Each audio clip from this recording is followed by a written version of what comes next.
name's Tom Pieragastini, sort of on the edges from like hacking Nintendo games when I was a kid and things like that. But it got sidelined for studies. And then during the Arab Spring movements in 2010, I started really like diving into open source intelligence and starting to think around the discourse around surveillance a little bit more and starting to think about what technical tools could lend to us in trying to understand really complex events. So in the middle of this year, I transitioned, or in the middle of 2015, I transitioned into working actually in threat intelligence and currently work as a threat intelligence analyst. And during this transition, I was presented with an issue. All of a sudden, my workspace had gone from like a laptop and a VM and like hacking away at VMs with Kali and stuff like that to something that kind of felt like this. Thousands of endpoints, really complex environments, SIMs, all these things, and all of a sudden, there's way too much information for me to start to actually digest, so I had to figure out a way on my own time to start to make sense of all of this kind of stuff. And so it led to what I call the project. So what I needed to learn was how to footprint, monitor, and make sense of large networks using tools I already knew how to use and a methodology grounded in differential analysis. So taking bodies of information, comparing them to others, doing that over time, and so on. So I laid out a series of requirements, right? The network had to be sizable. So not 5 machines, not a corner store, something like that, but something of some size. But scannable from my laptop on my home internet connection, which anyone that has Time Warner will know is not that fast. Secondly, the network had to present some challenges to being scanned, to gathering information, but to provide interesting information when I actually got through the challenges. I had to care about the network, and I had to have some background to understand what I was seeing. If I was just getting like tons of random data, it wouldn't have actually helped me understand any of what I was getting. And that the owners of the network either had to be cool with scanning or not be able to do anything about it, and that leads to one logical conclusion. North Korea, right? It seems like a really weird choice, but I'll explain why it actually makes a ton of sense. So what do we know? Basic information gathering online. There's maybe 4 or 5 other people that have done this before over the last 5 or 6 years. Tell us that the North Korean internet has the following characteristics. There are 3 basic IP ranges that serve the whole of the externally facing North Korean internet. So anyone that knows anything about the internet in North Korea, it's kind of like a corporate intranet from like the mid-90s. It's like an entirely flat internal network, and they have this like small amount of IP addresses. It's like 1,536, I think is what I keep finding, that actually are externally facing for any specific kind of reason. So there's 3 ranges. There's 175.45.176.0/22. This is the key North Korean allocated IP range, right? This is what you find coming from their actual DMZ, like right on the border, right? You have 210.52.109.0/24, which not all those IPs are actually up, but there's a block allocated by Unicom, which is a Chinese company, and that routes across the Chinese border and actually goes out through Asia to the rest of the world. And then you have, and this is the most interesting range, and I'll talk about that in a little bit, 77.94.35.0/24, which is a block allocated by Satgate, which is a Russian satellite company. But it works through Intelsat satellites. So if anyone knows anything about Intelsat, and I'll talk about them later, they're actually a Luxembourg-based company, but they used to be a sort of consortium of satellite communications providers that operated that way from the 60s all the way till the early 2000s. And then there's this large internal intranet, which is both blocked from external access and prevented from actually leaving the borders of the country, and this is essentially unscanned from the outside. Some people have found ways in. Anonymous hacked some North Korean stuff like on the intranet like a couple years ago, but it's really hard to actually find a way in unless you're actually trying to get in, and you know, even though it's North Korea, Computer Fraud and Abuse Act is still present. So it begins. I started scanning in late August after doing about 4 weeks of research on what I was actually going to be scanning, and immediately ran into a series of very clear issues, but issues that also led to some revelations about process. So first, North Korean InfoSec personnel really hate Tor. And everything coming from a Tor node is immediately blocked. Like they really, really hate Tor. So like the second they would get a ping from a Tor IP, it would just cut the scan pretty much immediately, and I would just get nothing, right? SYN scans don't function. They really hate SYN scanning, and they're almost all blocked. You can throttle them, you can fragment them, you can do things like that to them. You might get something, but most of the time you're getting admin prohibited on everything. And very likely that's because it's a clear indication of port scanning with Nmap's default settings. There are a lot of really, really weird port signatures, right? In the 10, 20, 30, 40,000 range. And they're not running the services that Nmap has footprinted for those, probably very clearly. Like you're getting a lot of like torrents. I found Napster on one once, and I was like, that's not right. So you can't really rely on the information as far as service goes that Nmap is kicking out for you. And that specifically applies in any ranges that have to do with the military, which I'm sure to everyone comes as a huge surprise. They do not filter TCP scans, right? If run with normal throttling, regardless of the time taken on the scan, right? So anything that actually completes the full TCP handshake, they tend to let through for some reason, and I'm not quite sure why. They really hate NSE scripts. So if you try and run any footprinting scripts on Nmap, I don't know how familiar people are with Nmap, but Nmap has a whole scripting engine. If you try and run anything that involves an NSE script, they will block it, but only after they catch it, and that usually takes about an hour or so. So this actually became a reason to start throttling scans, especially when I scanned them in the middle of the night. Because, just like graveyard shift data center personnel here, they tend to miss stuff in the middle of the night, right? They're like chilling on the North Korean intranet and not really paying attention to the fact that some random kid in Ohio is port sweeping them. So what this also meant, though, was because they're constantly in a period of conflict and crisis, and I'll talk about that in a little bit as well, I constantly had to be changing tactics and using different kinds of VPNs and things like this. I ended up drifting into using like CryptoFree, which is a VPN based out of France, and Bitmask, which is based out of Seattle. And those seem to work really well, I think partially because they both have relatively good speeds. So the process, right? After a couple months of testing, and I ran lots and lots of tests, often once a day, the process that yielded the best results was the following. I'd scan in the middle of the night in North Korea time. So North Korea has its own time zone. I don't know if many people know this, but it's called Pyongyang time. It's Eastern Standard Time plus 13 hours and 30 minutes, which to scan in the middle of the night drops us, noon, 1 o'clock, somewhere in there. I only used VPNs located in Europe until I started using the one based out of the United States, and for whatever reason that went well. Again, I think it's because of speed. I ran full TCP scans. No SYN scans, no ACK scans, nothing like that. Full TCP scans, and those tend to yield better results. I took the risk of increased filtering or blocking of the scan by throttling the scan for efficiency, and part of the reason was if I did want to run any scripts, I could often get the scan completely done before they'd notice it. I never tried to resolve DNS, which in this case is irrelevant anyways. North Korean, they do have websites for banks and newspapers and stuff, but they don't resolve through DNS. They're usually based on an IP address. There's a couple that resolve to DNS, but they're not based in North Korea. They're hosted in data centers offshore. I'd scan all of the ports, 65,535 ports from beginning to end because you find really cool stuff in the higher port ranges. And again, I had to be really, really comfortable changing process. So I might get really comfortable with the process for like 2 weeks, 3 weeks, something like that, and then all of a sudden I would get nothing.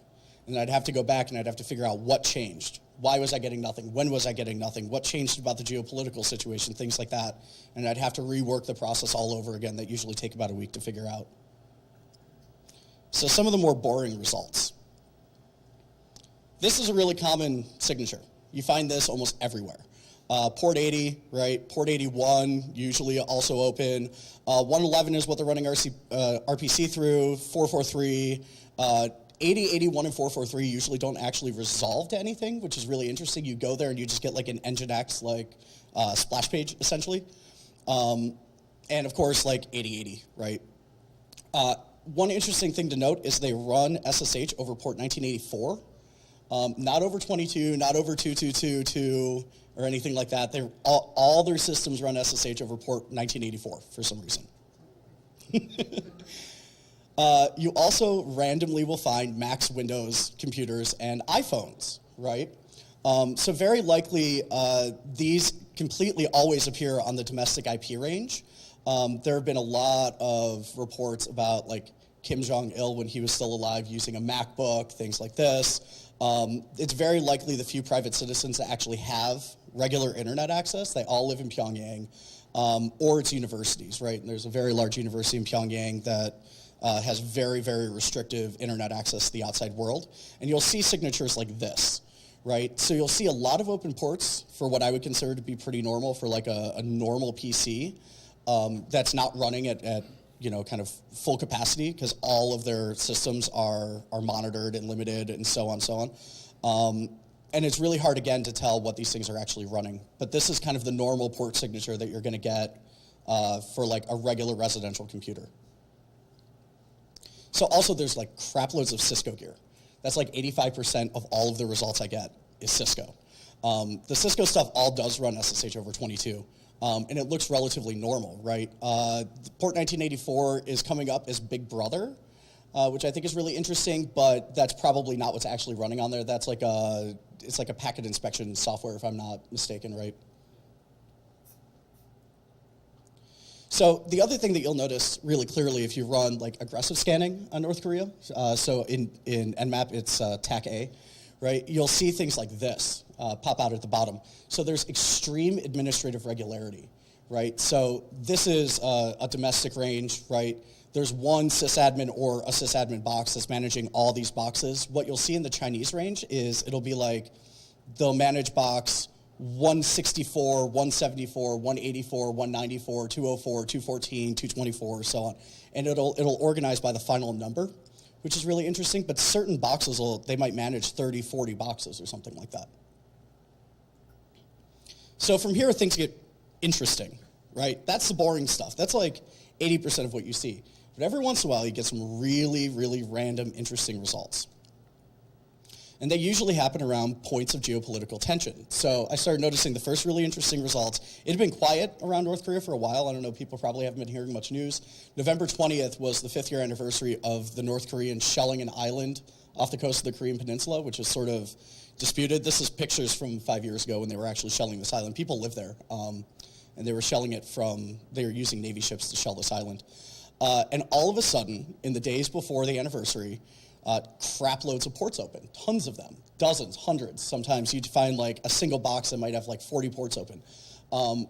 And I didn't know why, and I started looking at the news, and I started noticing that this was coming up, right? But specifically, they'd opened up on the Russian satellite range, which is often incredibly quiet. There's like nothing that happens on that range on a normal day.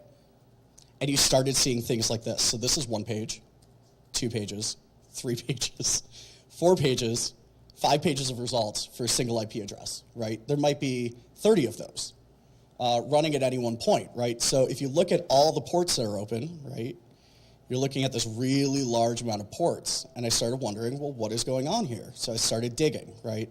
And this is where an academic background becomes really useful. Started like digging around and going, okay, well, what happens on the satellite range? Like, what have other people noticed? And started doing some research. So I started noticing a bunch of stuff coming up around this place, which is in central Pyongyang. It's actually a military district, and it's a military district that also manages the entirety of all their internet connections to the outside world. Lots of people had reported malware attacks coming from the IP range that's managed from here.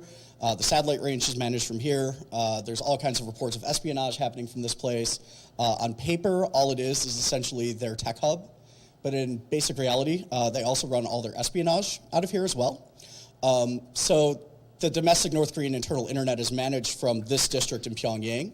Again, numerous malware infections are traced to IP addresses managed from here, as has forensic evidence in a number of digital attacks on South Korea, including the attack on the Seoul subway subway network, which happened maybe like a year and a half ago or so.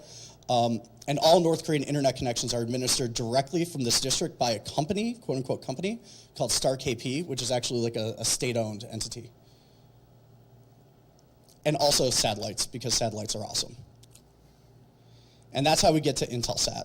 So Intelsat, this is their building actually in Washington, D.C., 3400 International Drive in Northwest. It's based in Luxembourg, but still has this massive office in D.C. It was built in the 80s when it was still a consortium of like satellite operators. Currently, it operates about 52 satellites that buzz around the world.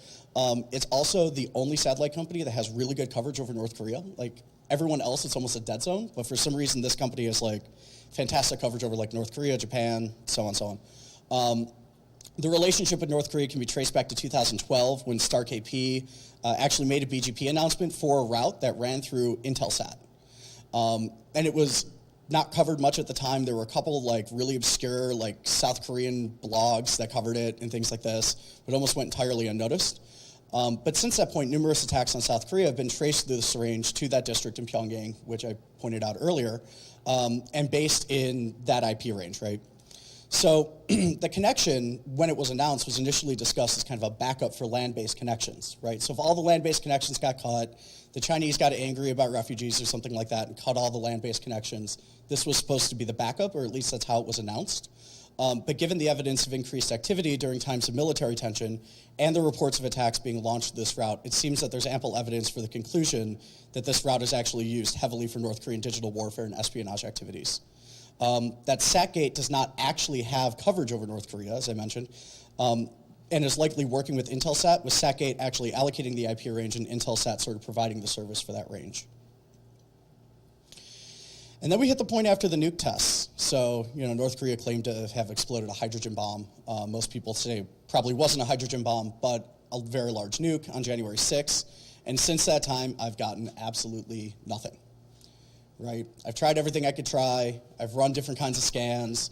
At one point, I actually got some results, but the scan took like 9 hours, which is about 9 times longer than it usually takes. And I've been getting essentially nothing, and the 1 or 2 other people that are actually actively scanning North Korea have been reporting the same thing as well.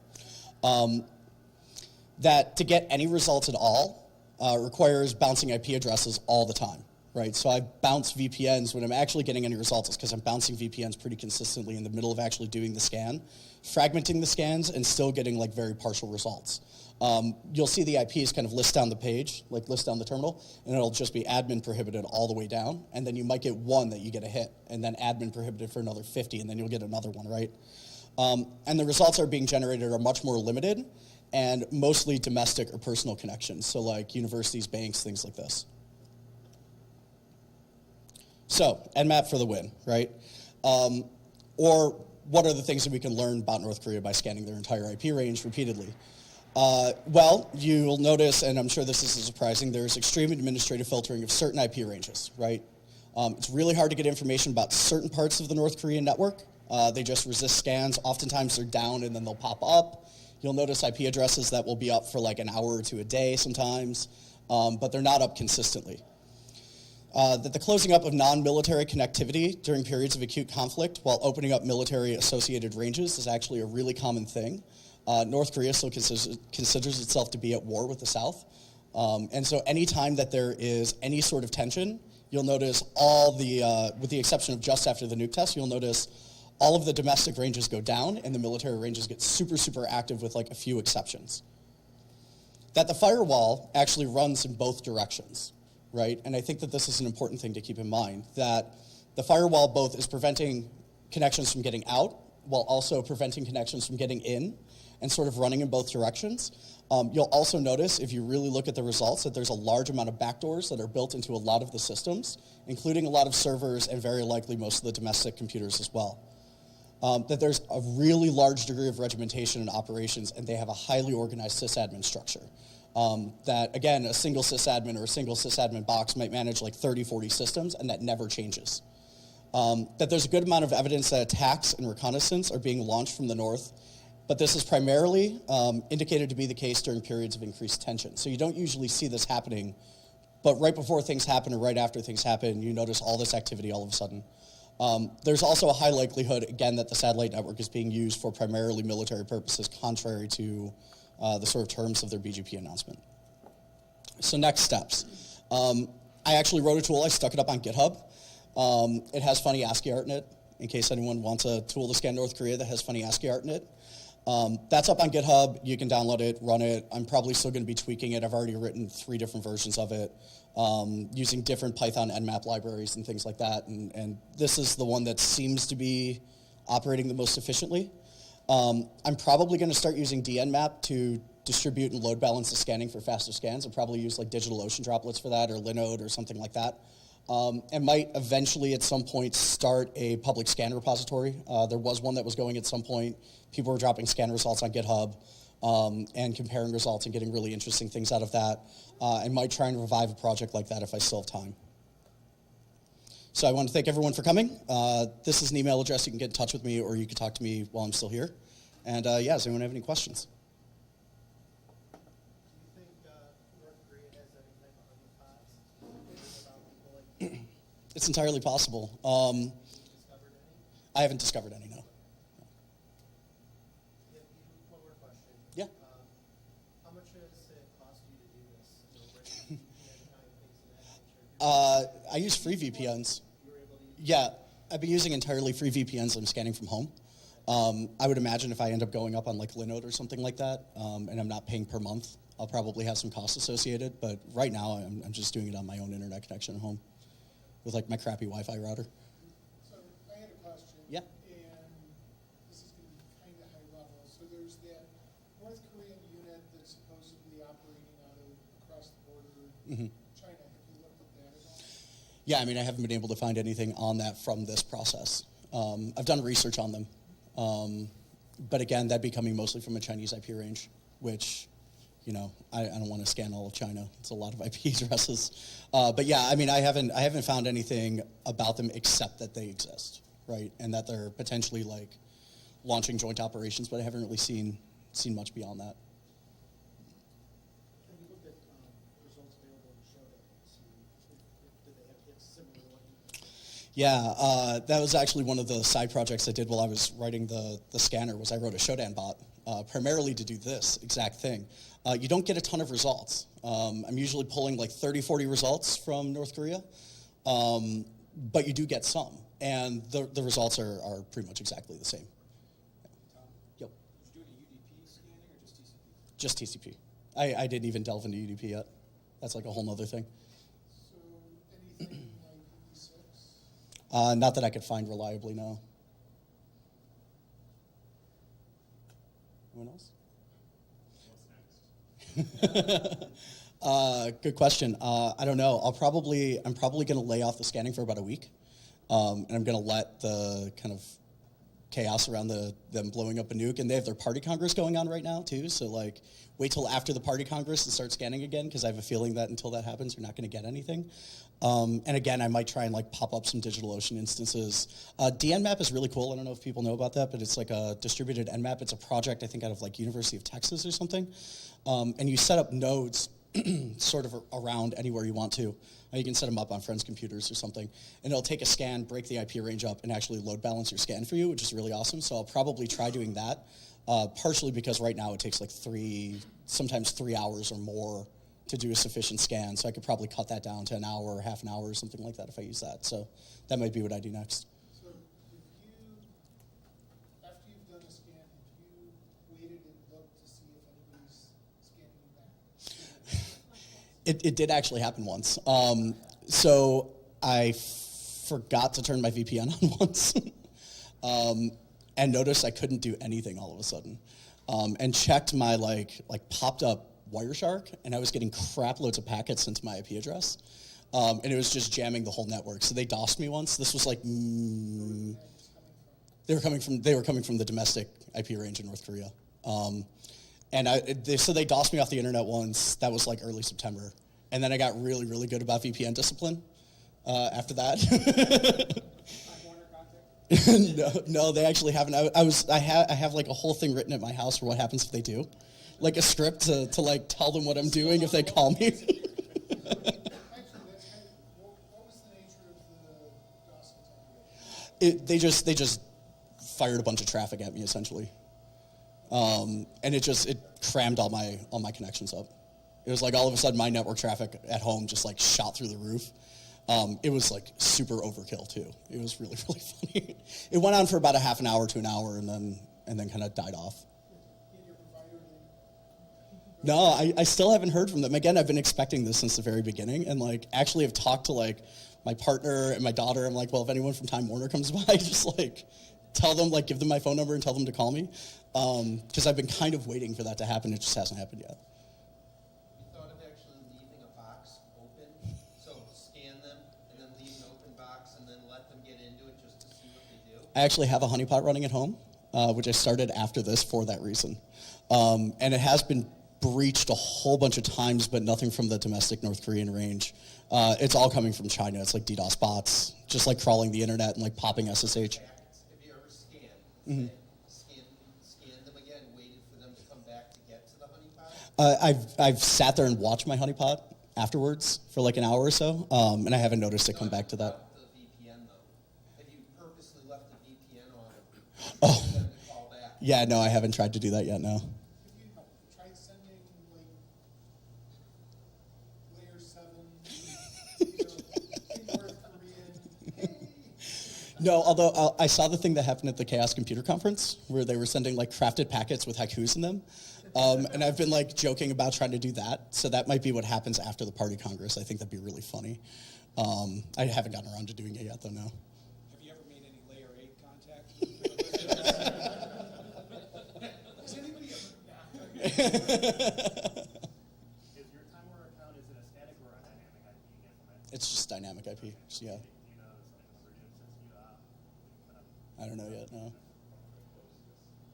Have you compiled the results into like parsed out reports and posts? I haven't gotten to that yet. It's hundreds and hundreds of pages of results. Like I could show you. I have like directories and directories full of results. To read through like one scan takes about 2 to 3 hours.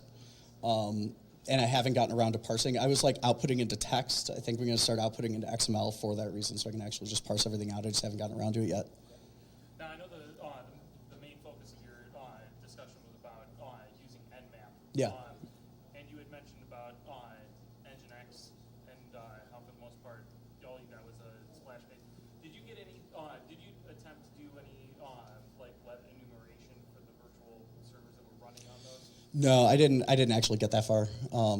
As it is, this is like, I have like a 5-year-old and this is super time consuming. So like, I hit a certain point about 2 a.m. after reading Nmap scan results for like 3 hours, and I'm just like, all right, I gotta go to bed now. And it's just, yeah, I don't actually delve into the kind of more interesting side of that. So one of the screens you had up had like SSH v1. Yeah. Are you seeing that they're pretty good on keeping current and patched, or are you seeing that, like, holy crap? It really depends. The stuff that's in North Korea tends to be like horribly out of date most of the time. And that's because of the trade embargo. Like they have a really hard time getting new hardware, and they're buying it off the Chinese. But it tends to be like generally out of date and pretty inconsistent. The stuff in China and the stuff that they're using through their satellite range is always up to date. It's like perfect. So do you think some of those reactors you were talking about are maybe from 3 other agencies or something? Very, very potentially, yeah. I don't know though. Or all the Chinese routers? Yeah, or all the Chinese routers, right? Since you've been doing manual analysis, Yeah. what are your plans for automating So I'm planning on running things through XML in the future, right? Like outputting all my results in XML. I've been outputting them in text just because it's been a little bit easier to manually parse. Now that I have a feel for it, there is like a diff engine in the Nmap library I've been running, the Python Nmap library I've been running, which is not Python Nmap, it's lib Nmap, I think is the name of it. But there is a function in the library to run diff on results from the day before. So if I start using like dnmap and actually pulling results in, I'll probably start like just write a quick script to do that for me. Anyone else? All right, thank you.